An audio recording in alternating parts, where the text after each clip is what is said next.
bien, te contaré un cuento. Hace mucho tiempo, en el año 10 Toxitl, nació Joy.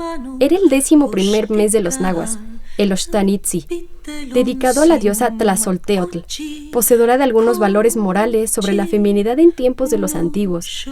Era una deidad especial porque presentaban los valores opuestos: el mal, el sufrimiento o la enfermedad, el deseo insaciable de pasiones y también la quietud. Ella al final siempre absorbía lo negativo y lo convertía en fertilidad. En ese tiempo se honraba a Tosi, la abuela tierra. Por eso se ayunaban los mismos el alimento que las palabras durante una noche en la que limpiaba al pueblo por completo. Joy creció al lado de su familia. Fue una niña inquieta desde pequeña. Su nombre quiere decir tierra en otomí, la lengua de su pueblo, de sus padres, de sus ancestros. Tierra que arraiga, que es territorio, sustento, base del alimento y la vida. Joy era una pequeña que jugaba distraída del futuro y que, como todas las niñas otomís, aprendió las labores de su madre. Un día, el fuego atacó al pueblo y lo destruyó todo. Los dejó sin casa, y Joy vio llorar a su madre. Vio cómo sufría por la pérdida de sus pertenencias y también de sus animales. Todos lloraron por el dolor de las heridas que habían sufrido su padre y sus hermanos, y que lucharon hasta el cansancio por apagar aquella quemazón, frente al dolor de su madre y al mismo tiempo de la familia entera. Ella se preguntaba, ¿cómo sería su vida adulta? ¿Cuántas cosas le pasarían al llegar el momento de vivir una vida de mujer, llena de responsabilidades? ¿Cómo sería vivir por los demás? Como sucede a muchas mujeres, en la vida de Joy, la niña quedó atrás como un recuerdo de la infancia, de aquellos días de juegos infinitos, de sueños e ideales. Con el paso del tiempo, Joy supo que en la infancia nos sentimos seguros del futuro. Estamos protegidos por nuestros padres y podemos imaginar cualquier cosa, porque nos vemos de muchas maneras como esposas y como madres, pero también con otras identidades y desempeñando otras tareas.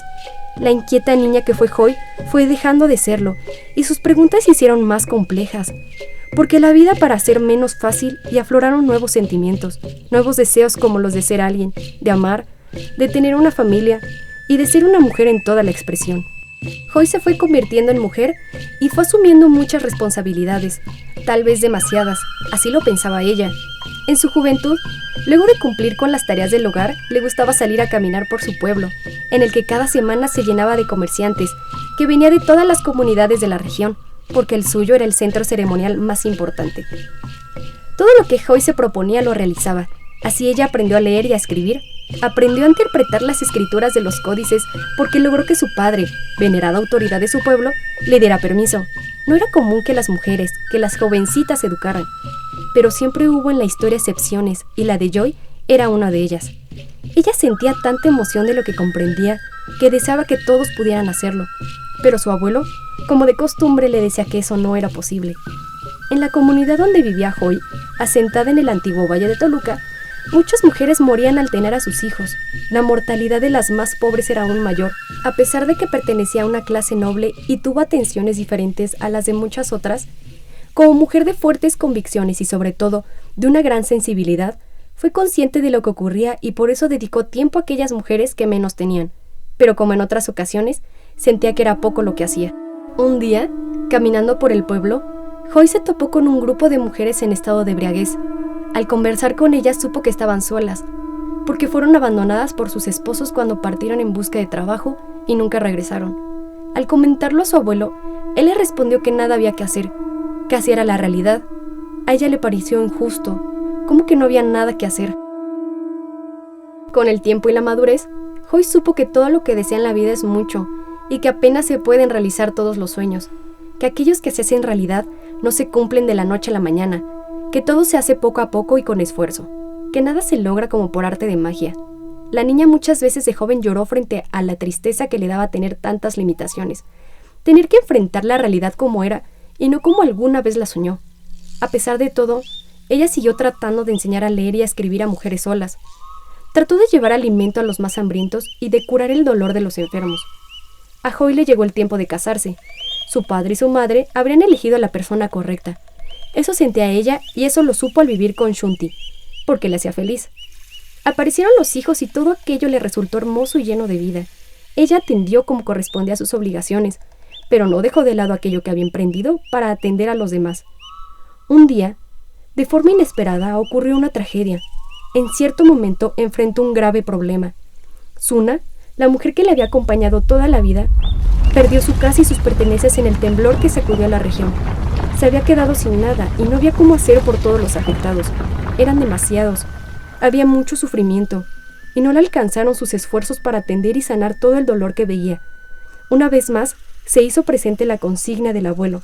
No había nada más que hacer. Luego de la tragedia del temblor, vino una fuerte sequía y el hambre amenazó a la comunidad. Las familias carecían de lo mínimo indispensable y el frío de la región era extremo. El sol no calentaba los pueblos. Muchos animales murieron antes que algunas personas, principalmente niños y ancianos. Fueron épocas muy tristes para la comunidad. Sentían que los dioses los habían abandonado y se preguntaban si encontrarían respuestas cómo remediarlo. Joy no entendía por qué frente a las tragedias o los problemas no se podía hacer nada, y menos por parte de las mujeres. En todo caso, eran solamente los hombres los encargados de la responsabilidad. Ya su abuelo se lo había dicho en la infancia. No hay nada que hacer. Las reglas de los dioses están escritas y nos sometemos a ella. Joy no estaba de acuerdo y eso no era lo que ella quería. No podía permitirse no hacer nada cuando había tanto por hacer. Ella veía el mundo de otro modo, más completo, más profundo y más real.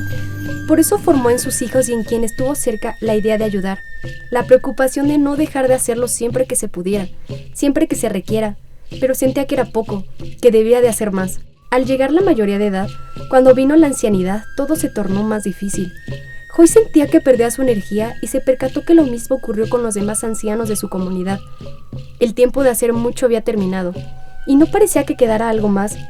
Sintió que los ancianos no tenían lo que merecían, y en carne propia vio que los suyos, sus hijos, no tenían más tiempo para ella porque se ocupaban de sus propios hijos. Con la plenitud que da la experiencia del dar más que el recibir, Joy cumplió su tiempo y se marchó en silencio. Habiendo luchado incansablemente por llamar la atención de su pueblo, lo intentó todo, pero al parecer su abuelo tenía parte de razón. No había mucho que hacer. Sus límites fueron más que sus alcances y sintió que una vida no era suficiente para cambiar a los demás. Sin embargo, su legado no deja de tener sentido. Había que romper con la idea de que nada se podía hacer. Joy anhelaba un cambio, uno que si en su tiempo no ocurría, podría darse después. Confiaba en que habría otra era mejor. Y esa es otra historia que ya se está contando.